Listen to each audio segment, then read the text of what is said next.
Salam sejahtera dan selamat datang sekali lagi ke channel ini Current Sphere MY. Pada video kali ini kita akan kupas pasal sesuatu yang sangat panas pada ketika ini, sangat bergegar dan sangatlah menarik, yaitu tidak lain tidak bukan politik Sabah. Ya, negeri di bawah Bayu yang bukan sahaja kaya dengan hasil bumi, tetapi juga penuh warna-warni dalam arena politiknya. Dan yang terbaru kita ada perkembangan besar yang kita tidak boleh pandang ringan. Gabungan Rakyat Sabah ataupun GRS nampaknya belum disingkirkan dari medan politik. Walaupun ada kerjasama rasmi yang diumumkan antara Pakatan Harapan dan Barisan Nasional.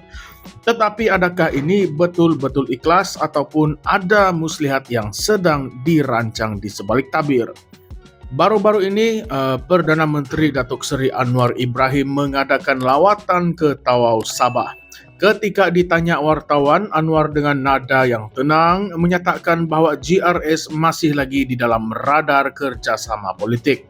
Katanya beliau baru saja duduk semeja dengan Ketua Menteri Sabah Datuk Seri Haji Jinor dan perbincangan mereka tertumpu kepada meneruskan kolaborasi antara PH dan juga GRS. Menariknya, Anwar mengucapkan terima kasih kepada Haji J atas pandangan beliau yang menyokong usaha untuk memperkukuh kerjasama ini. Tetapi dalam masa yang sama, Anwar juga berkata kalau GRS ingin berunding dengan Barisan Nasional, itu adalah urusan mereka. Bagi pihak Pakatan Harapan, beliau menyerahkan rundingan itu kepada pimpinan Sabah sendiri. Nah, disinilah kita mulai nampak permainan kuasa. Anwar sebagai pengerusi PH macam cuba untuk memberikan ruang otonomi kepada Sabah. Tetapi pada masa yang sama kita tahu PH dan BN sudah pun mengumumkan kerjasama mereka menjelang PRN Sabah dan perkara ini sudah pun rasmi. Pada 8 Mei yang lalu satu kenyataan bersama dikeluarkan oleh Setiausaha Agung PH Datuk Seri Saifuddin Nasution Ismail dan Ketua Sekretariat Kerajaan Perpaduan Datuk Dr. Ashraf Wajdi Dusuki. Dalam kenyataan itu, kedua-dua pihak bersetuju untuk bekerja sama secara rasmi dalam menghadapi pilihan raya negeri Sabah yang akan datang tidak lama lagi. Dan hanya sehari selepas pengumuman itu, Haji J terus counter balik dengan kenyataan yang cukup tegas. Katanya jika PH dan BN teruskan bersama, GRS akan bertanding secara solo. Maksudnya tidak akan ada gabungan tiga penjuru. Haji J juga mengulang pendiriannya bahwa kerajaan Sabah mesti diterajui oleh parti-parti tempatan yang lebih memahami aspirasi rakyat Sabah. Kalau tersasar dari prinsip itu, katanya kita akan abaikan suara rakyat Sabah. Nah, memang sangat pedas dan padat kenyataan ini. Dan ini juga adalah satu kenyataan yang tidak boleh dibawa main-main. Sekarang mari kita lihat pula, mari kita tengok pula siapa yang ada di dalam GRS ini. Gabungan ini terdiri daripada 8 parti tempatan, yaitu Parti Gagasan Rakyat Sabah PGRS, Parti Bersatu Sabah PBS, Sabah Progressive Party SAPP, Star Sabah, USNO, Parti Cinta Sabah PCS, LDP dan Parti Harapan Rakyat Sabah. Pendek kata, ini adalah gabungan yang mengangkat suara anak Sabah sendiri. Sementara itu, PH Sabah ada 4 parti utama, yaitu PKR, DAP, Amanah dan juga APO.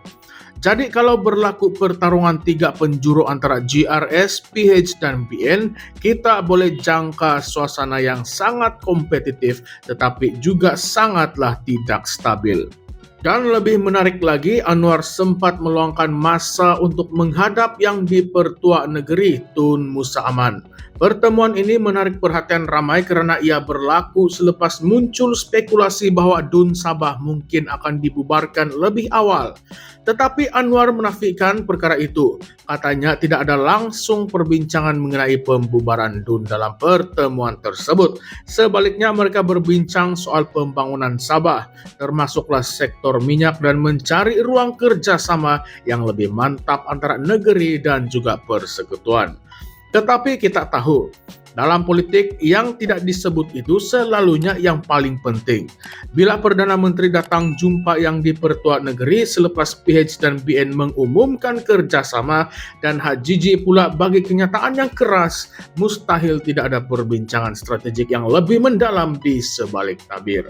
Ramai pemerhati politik berpendapat yang ini bukanlah sekadar kunjungan hormat, tetapi mungkin satu langkah awal untuk testing the waters jika berlaku krisis atau perubahan mendadak. Kita juga kena ingat, tempoh Sahdun Sabah sekarang akan tamat pada 11 November 2025. Tetapi kita semua tahu dalam politik Malaysia jarang sangat pilihan raya dibuat sampai ke tarik akhir. Bila masa pun DUN boleh dibubar kalau ada keperluan politik ataupun strategi tertentu. Soalnya sekarang siapa yang akan tarik picu dahulu? Oke, sekarang saya ingin lontarkan pula beberapa persoalan kepada Anda semua. Coba kita fikirkan sekejap. Adakah kerjasama PHBN ini sebenarnya strategi Putrajaya untuk menyusun semula lanskap politik Sabah dan menamatkan dominasi parti-parti tempatan seperti GRS? Adakah ini sebenarnya bentuk penjajahan politik moden dari semenanjung yang berselindung di sebalik istilah kerajaan perpaduan? Dan bagaimana pula dengan peranan Tun Musa Aman? Beliau baru sahaja dilantik sebagai Yang di-Pertua Negeri, satu jawatan yang sangat penting dalam menentukan sama ada DUN akan dibubarkan ataupun tidak. Adakah beliau bakal menjadi kingmaker senyap dalam perebutan kuasa di Sabah? Jangan lupa, Musa Aman bukanlah orang baru dalam politik Sabah. Beliau adalah bekas ketua menteri berpengaruh dan juga berpengalaman. Jadi kehadiran beliau pada dalam masa genting ini tidak boleh dipandang ringan. Lagi satu isu yang besar, bagaimana reaksi rakyat Sabah sendiri? Adakah mereka akan menerima kerjasama PHBN ini sebagai sesuatu yang membawa kemajuan? Atau mereka akan menolaknya mentah-mentah sebagai satu lagi episod kuasa politik dari luar yang tidak memahami keperluan sebenar rakyat Sabah. Ramai rakyat Sabah sudah penat dengan janji-janji dari Putrajaya. Dari isu MA63, hak hasil minyak, pembangunan infrastruktur hinggalah ke soal tanah adat. Jadi jika PH dan BN cuba mengetepikan suara parti tempatan, tidak mungkin sentimen anti semenanjung akan bangkit semula. Dan akhirnya siapa sebenarnya yang akan jadi mangsa?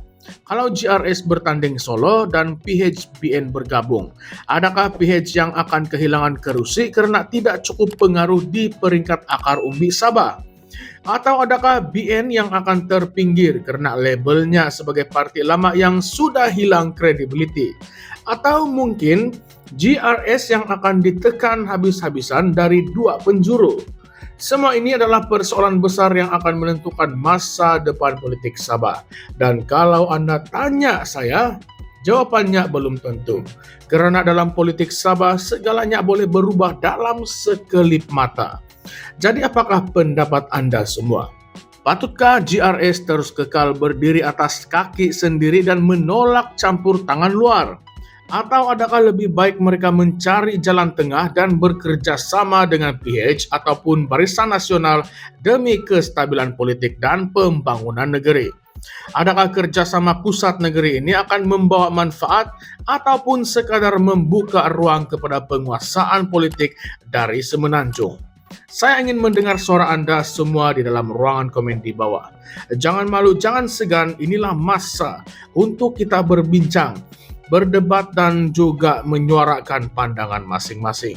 Dan kalau Anda rasa konten macam ini penting, tolonglah tekan butang like dan subscribe dan lonceng notifikasi channel ini Currents via MY. Kami akan terus membawa perbincangan yang orang lain mungkin takut ingin bercakap, dan kami akan terus bongkar permainan kuasa yang sedang berlaku di sebalik tabir. Terima kasih kerana menonton sampai habis. Sampai kita jumpa lagi di dalam konten yang akan datang. Jaga diri, jaga negara, dan jangan lupa, politik bukan sekadar kuasa tetapi juga tanggung jawab. Currents VMY, kita bukan sekadar berita, kita adalah suara rakyat. Salam sejahtera semua dan terima kasih.